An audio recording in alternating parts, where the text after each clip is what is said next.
What's up, everyone? This is Pete Clark, aka Carroters, and this is episode number 70 of the Carrot Poker Podcast.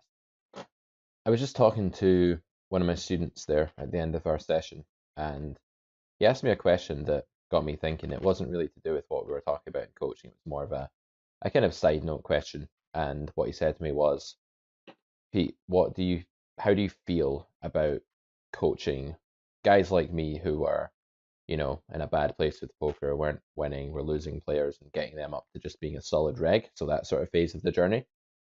Do you like that, or do you prefer coaching the really strong players? And I think the words he used were geek out, meaning, get heavily into the theory of spots and talk about loads of different sizing, range building options and, basically try and become Pio solver or something like that.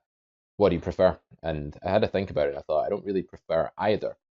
Um, I actually think that there's a necessity to have both those kind of students in at least this aspect of my job, the coaching side of things. As you guys know, it's not the only thing I do in poker, but it's a big part of it. And if I didn't have weaker students that I was teaching fundamentals to, getting them to break even for the first time in their career, getting them to beat 5-L for the first time in their career, I think it would get really stale if I was just working with really strong players who are crushing all the time and just fine tuning. I think I would just feel like I was some kind of tuning robot, and it would definitely take away a lot of the fun. A lot of the fun for me is like a guy that's been bashing his head off a brick wall for years and then getting him to the point where he can beat the games. I think that's so rewarding and it's fun. It's a really fun journey because you sort of get this enlightenment. You get this kind of, oh my God, I don't have to be a losing player for all of my life. I can be a winner with the right guidance. That's amazing. It's uplifting. It's inspiring.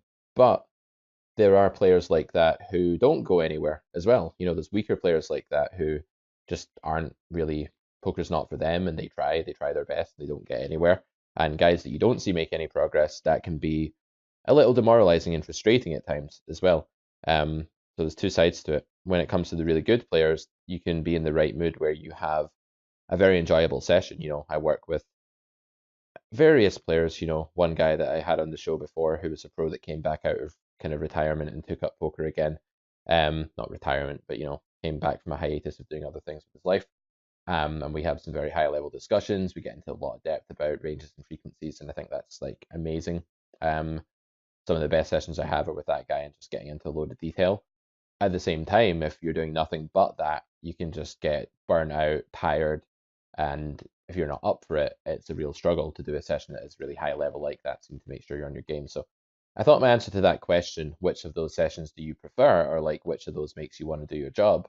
My answer of saying both of them, and both are both completely necessary, but also need to be balanced out by the counterpart, is a kind of interesting answer that leads us down a philosophical path in poker that we should perhaps explore a bit more. And that path is how important is variety in poker in general, not just for coaches like myself, not just for students, but for everybody who sees this game as a passion, a hobby, a job, a serious endeavor of any sort. So I don't have a guest with me on the show today. I just kind of like to ramble at you guys, if I may, for one episode. Kind of going back to the old school where no one wanted to be on my podcast. I had to talk to myself, and you guys put up with it then. So hopefully you don't mind putting up with it for another episode now. Um, what I'd like to talk about is the various things that we can do to keep variety in our poker game, keep it fresh. They do say variety is the spice of life. I think it's also the spice of poker. I think without it, you very quickly, a lot of bad things happen. You can go down a very bad, unproductive, stagnating path. I'm going to start off just by giving you guys a little bit of a anecdote, if I may. So right now I'm working on a very large video series, and I'm doing so much work on it. All the webcam stuff, all the lighting, all the sound has to be really good quality for it. It has 30 episodes. It's huge, and every episode is 15 to 20 minutes, but also involves preparing a PowerPoint. So this is a course I'm really excited about that I'll tell you guys more about further down the line. I'll tell you where it is, which website it's for, and stuff like that when it gets closer to release. Um, but yeah, basically, I think this is going to be really cool. And that said, the making of this series is extremely demotivating. And I don't mean that in the sense that I'm not proud of what I'm making or I'm not putting a lot of effort into it, because I am, but it's demotivating in the sense that it's very, very repetitive. And because the series is due at a certain point and it is my primary project at the moment, I'm not actually balancing it with enough playing poker. I'm not balancing it with enough. I've got some coaching, but I'm not taking on a ton of students right now. I've put prices up to reflect that. And I'm spending the vast majority of my poker time on this series. And yeah, you have to sit down and you have to do the same thing over and over again every day. In between coaching lessons, in between playing whatever, I have to sit there and make sure that I just do the same thing over and over again. Okay, the topics change, but the mode of creating the PowerPoint, getting the lighting all set up, doing the video over and over again, yeah, it's demoralizing. I'm not going to lie. I get really burnt out from it.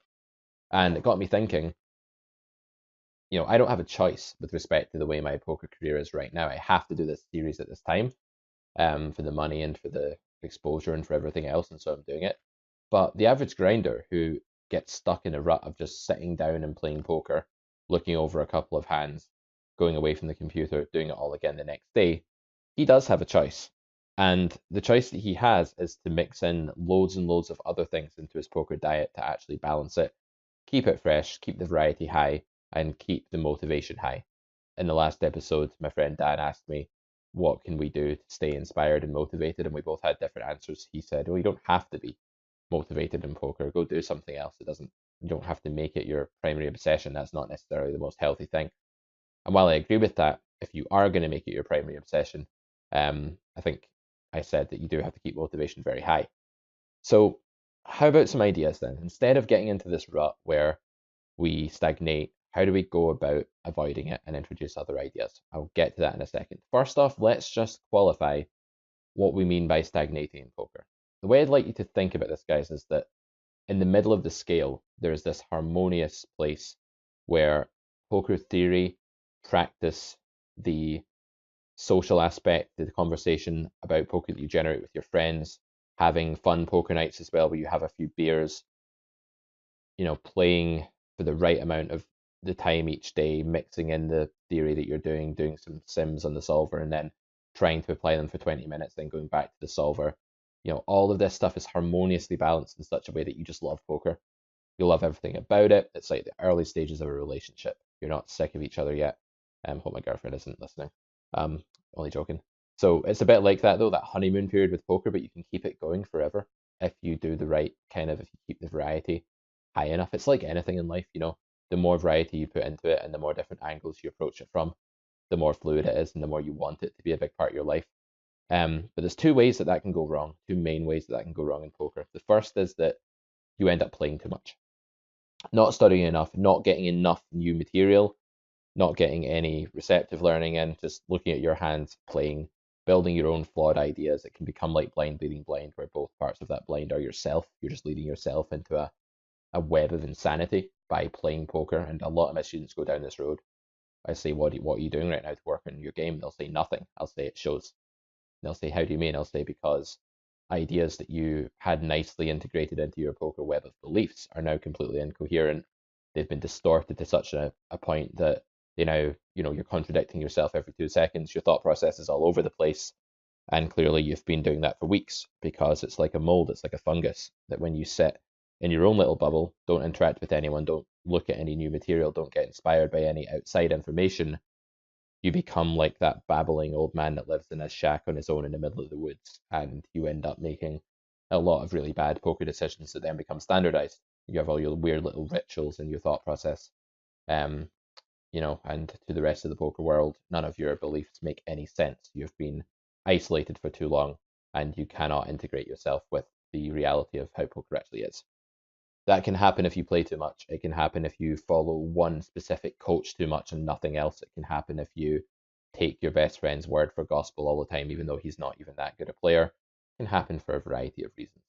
Anytime you don't have enough of outside input from different sources, that can happen. Generally, though, people end up in that kind of babbling madness state by playing far too much and just thinking the wrong things over and over again until they become normal. They're actually a toxic mold. So, for example, a student of mine that I've worked with kind of long term, everyone will go anonymous in this podcast. I won't be dropping any names, but the student, we made progress, worked on his game for quite some time, and then maybe had a period where we didn't do too much work on his game for a few weeks. I came back to see how he's getting on. We did a lesson, and he had basically discarded a lot of the good progress we'd been making, had created an obsession with fold equity that was so deep that it almost trumped every other factor, every other decision making point. Obsessed with this idea of like, can we make villain fold as if it was the only thing that mattered in the spot? And that had happened due to his own beliefs and just locking himself in his own world, and maybe working with a study group that was too focused on that thing, just working with the same people or no one. That's the problem here. And the balance had gone out the window, the variety had gone out the window, and the mold had set in really deep because of that. That is not uncommon. That happens all the time, and that's why I say to a student on day one of coaching, let's do lessons every week. Let's do lessons every 2 weeks maximum. Let's not space them out so you have time to grow your own poker fungus. I don't want that. It will happen without the proper guidance. Too difficult a game for it not to. So don't try and do it all on your own. Don't think if you force in the volume, you will weather the storm of variance and suddenly become a winner. You won't. You're not losing just because of variance. A lot of the time you're losing because you're not good enough. And that's not a permanent state, and it's nothing to be ashamed of. You can become better. But a lot of the time you're not winning because you're not good enough and because your ideas are too rigid and your ideas are wrong and ingrained as wrong. So what can you do if you fall into that end of the scale and end up just playing too much in your own little bubble? You can seek a coach. You can speak to poker peers. You can watch different authors or listen to different video producers, watch different authors, try and balance the material. Go and have a home game with some friends and see some even worse players and remind yourself of the fundamentals. Have some beers, talk about poker at the pub with your friend. Whatever you want to do, just do something, anything at all to get out of this mold, out of this horrible sit down and grind mindlessly for 3 hours making bad decisions all the time in your own little mist of confusion. Do something, get the variety back, take a break for a week, go outside, go for a walk, don't think about poker for 3 days. Play for 5 minutes and then reflect on the spots that came up. Do something unusual, do something strange. Get out of that habit.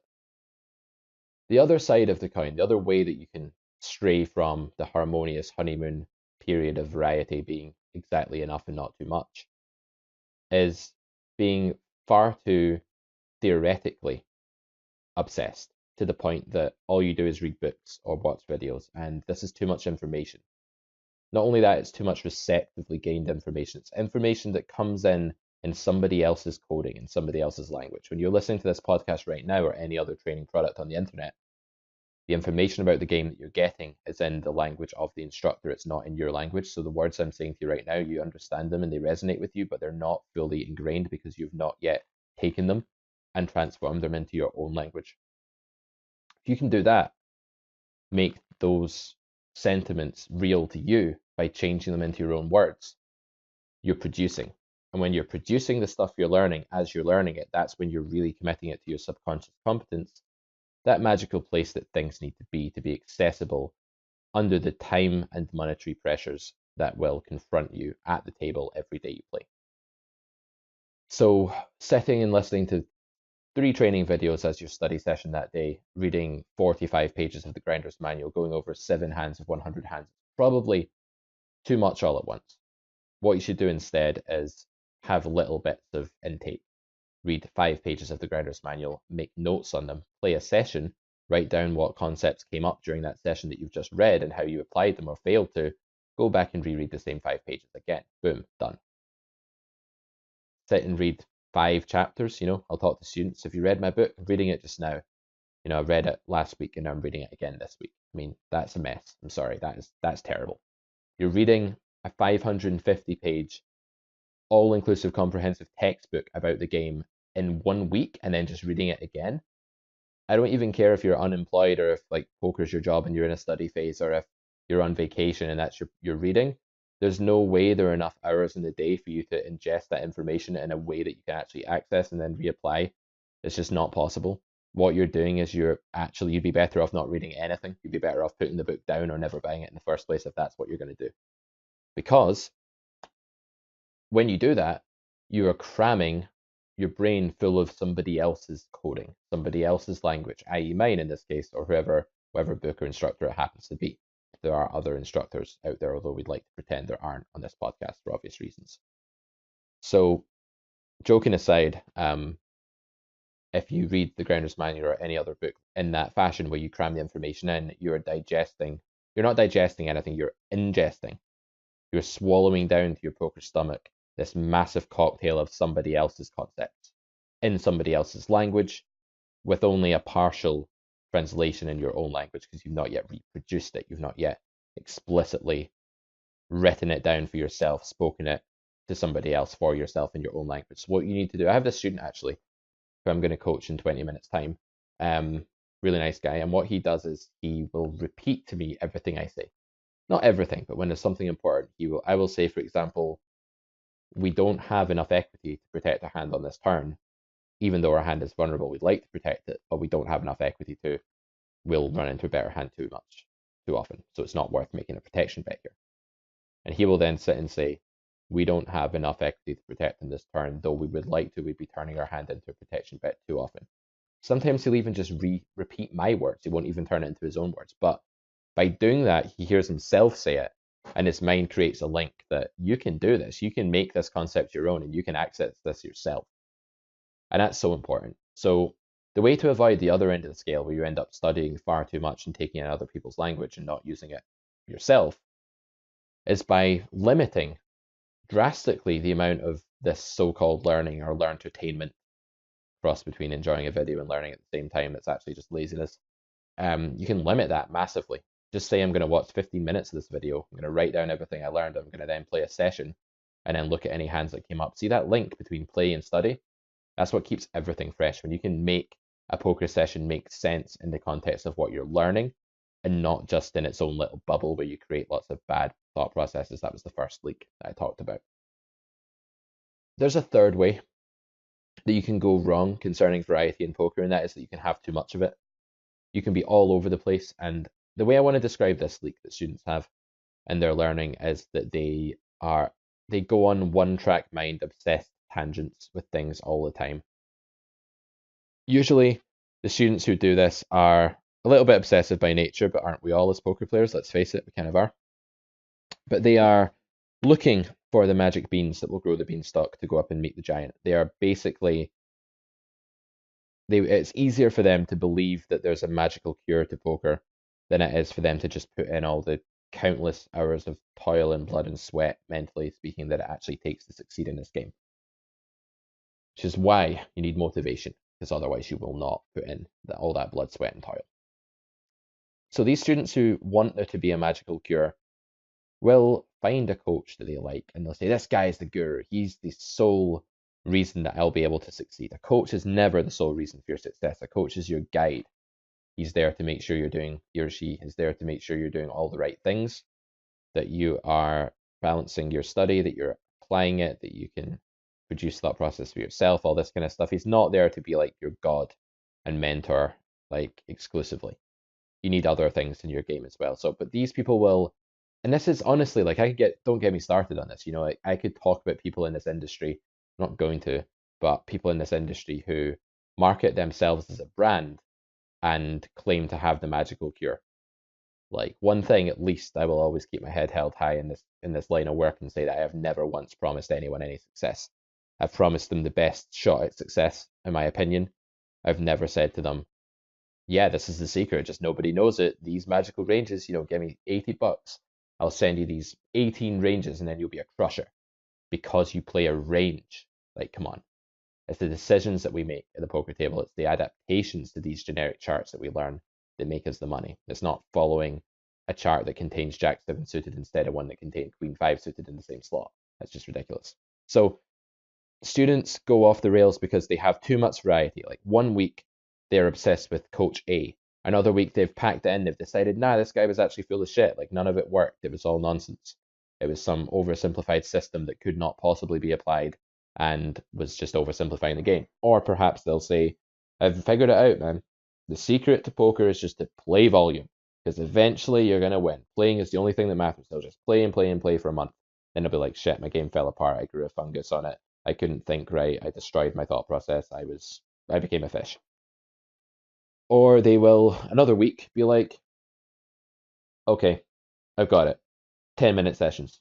Just always play for 10 minutes and take a break. That's how I win, because they ran good the first time they did this. The really sickening, bitter part about this for the student that suffers from this lack of direction is that when variance just so happens coincidentally, purely coincidentally, to accompany one of these tangents. So when good variance comes along at the same time that they play poker outdoors in the garden on the laptop, suddenly playing poker outdoors in the garden on the laptop is the answer. That's how you beat the games. Why didn't I see it before? It's fresh air. We're humans. We're meant to live in the outside, right? We evolved to live in the outside, not to be cooped up in our houses. That's how you win, man. You play in your garden. I mean, this sounds ridiculous, guys. This happens. I've seen it all. I'm a coach. I've been a coach for years. I've worked with people all day, every day. Like, this happens. This is a reality. So variety in poker is important, but the point of this third and final type of leak is that it can go too far. The variety needs to be a stable, balanced, samey kind of variety. Having a poker diet where you read 3 pages of a book, play a lesson, think about how those pages impacted your play or could have impacted it more during the lesson. These things are very good. The next day, speaking to a friend, playing for an hour, and reviewing some hands.